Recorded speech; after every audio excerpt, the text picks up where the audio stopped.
Alors bonjour, on se présente. Je suis Ronald Bisson, le président de la coopérative multiservice francophone de l'Ouest, la CMFO, et je vous présente André Duchesne, la vice-présidente. Nous vous remercions d'avoir accepté notre invitation de participer à ce point de presse ce matin. Nous voulons vous faire part de l'état d'avancement du dossier de la Maison de la francophonie. Vous savez que nous sommes à la recherche de fonds depuis plusieurs mois et cette recherche se poursuit. Cependant, nous n'avons plus les ressources opérationnelles pour maintenir l'édifice dans les conditions appropriées afin d'éviter sa dégradation. Nous avons approché le Conseil des écoles publiques de l'Est de l'Ontario, le CPO, pour conclure une entente. Dans le cadre de cette entente, les membres de la CMFO ont voté le 12 octobre en faveur d'un transfert de la propriété située au 2720 Richmond Road au Conseil des écoles publiques de l'Est de l'Ontario. Nous sommes très heureux que le CPO accepte de continuer le projet avec nous en vue de la création d'un carrefour communautaire francophone à Ottawa. On a investi jusqu'à présent 4 millions de dollars dans la rénovation et les travaux de construction de l'école pour en faire la Maison de la francophonie d'Ottawa. Il y a eu, vous vous souvenez que cette école-là, c'est une école patrimoniale, elle approche son centenaire. L'édifice n'a pas toujours été bien entretenu et comme beaucoup d'édifices gouvernementaux qui sont dans l'actualité présentement, il y avait beaucoup d'amiante. Il y a eu des tests préliminaires qui ont été faits et qui ont évidemment identifié des endroits où il y avait l'amiante et ainsi de suite.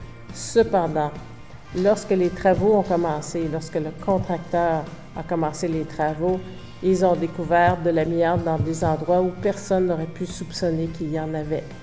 Les coûts ont à ce moment augmenté, les délais, évidemment, ont suivi cette courbe-là. Et, chemin faisant aussi, de très gros problèmes de structure se sont présentés.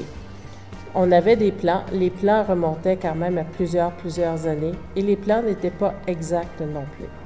Par exemple, du côté de la fondation où se trouve l'ascenseur, il a fallu refaire la fondation de ce côté-là parce que les plans indiquaient que la fondation était suffisamment profonde alors qu'elle ne l'était pas du tout.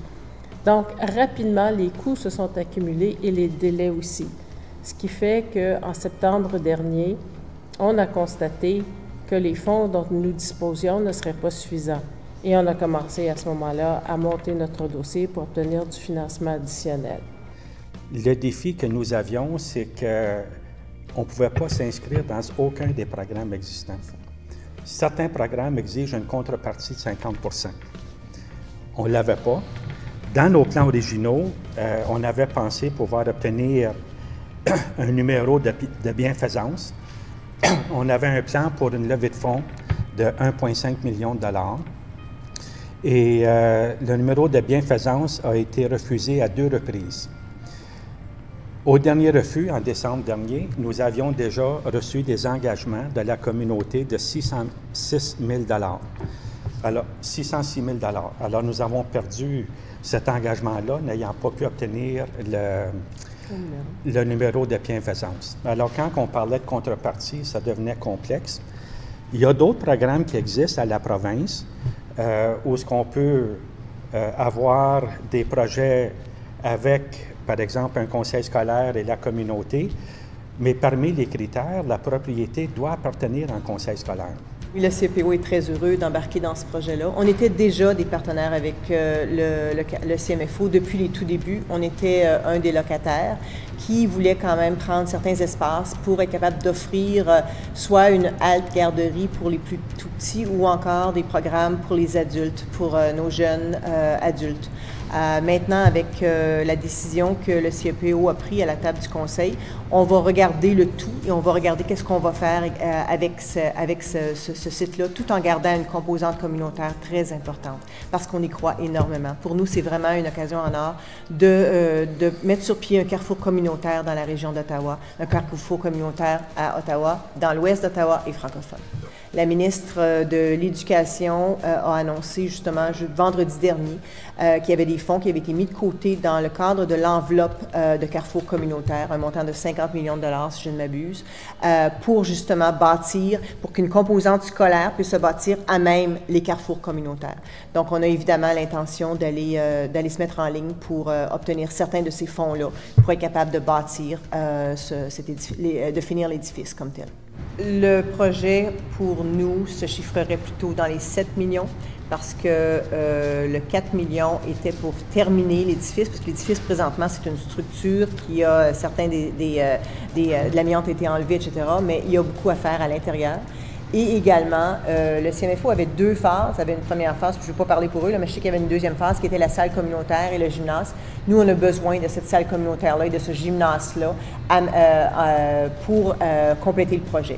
Donc, pour nous, le projet a une valeur d'environ 7 millions de dollars, mais ce n'est pas coulé dans le béton. Là. Il reste encore du travail pour nous à faire pour monter notre plan d'affaires, mais c'est environ 7 à 8 millions de dollars. Pour nous, ça rentre exactement avec notre philosophie d'être un partenaire communautaire, de montrer à la communauté que l'école, c'est pas juste entre 4 murs, mais que c'est une façon de vivre à l'extérieur en français de ces 4 murs-là. Donc, pour nous, de rentrer la communauté à l'intérieur d'un projet, c'est vraiment de montrer à nos jeunes qu'on peut vivre en français dans l'ouest de la ville, à Ottawa. Donc, pour nous, c'est pour ça qu'on croyait tellement dans ce projet-là.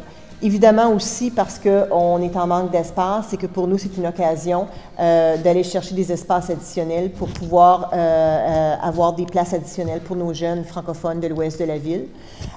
Et aussi parce que depuis un petit bout de temps, on savait qu'on devait aller desservir nos jeunes adultes, les immigrants dont M. Bisson parlait tout à l'heure, francophones, qui présentement doivent se rendre à Saint-Laurent pour venir prendre des cours pour les adultes francophones. Donc, pour nous, de les desservir dans l'ouest de la ville, c'était primordial. Et ça aussi, c'est un autre avantage d'être capable d'offrir dans l'ouest de la ville des programmes pour les jeunes adultes francophones. La composante communautaire va maintenant être renforcée. Dans le sens suivant, nous, du CMFO, au conseil d'administration, ça fait plusieurs années qu'on ne prend soin que des briques et du mortier, mais on veut prendre soin de nos activités communautaires. Alors maintenant, avec un propriétaire du site qui a les capacités pour tout gérer les briques, le mortier, nous, on va vraiment pouvoir se pencher sur notre vocation communautaire. D'ailleurs, au niveau de notre conseil d'administration, on l'a déjà commencé depuis le 12 octobre, une fois qu'on a eu la décision de nos membres. On commence déjà à activer des projets communautaires, des choses qu'on veut faire, même d'ici Noël. Nous allons planifier, nous prévoyons des services communautaires, des services sociaux, des services culturels aux familles, aux jeunes, aux immigrants. Il y a beaucoup d'immigrants d'expression française à l'ouest de Bronson, et aux personnes aînées, ainsi qu'un de nos membres, Amis Jeunesse, qui travaille beaucoup avec les pauvres, en termes de nourriture et autres. Alors, c'est ce que nous allons faire sur le bord de la communauté. Nous allons pouvoir maintenant livrer ces services-là. Alors, là où est située la Maison de la francophonie, quand on fait un rayon de 20 à 30 minutes, on capte facilement jusqu'au centre-ville, on va jusqu'à Barrhaven, on va jusqu'à Kanata, donc il est très bien situé pour desservir ce bassin de population-là. Et la façon qu'on entrevoit la vocation communautaire, c'est que la Maison de la francophonie devient ce qu'on appelle une destination. Tu vas là parce que tu vas aller chercher un service pour toi, c'est pas juste en passant que tu arrêtes là.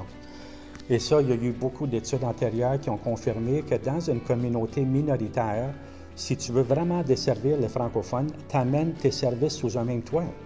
Alors nous, on est en train de concevoir maintenant vraiment un lieu de destination pour les francophones.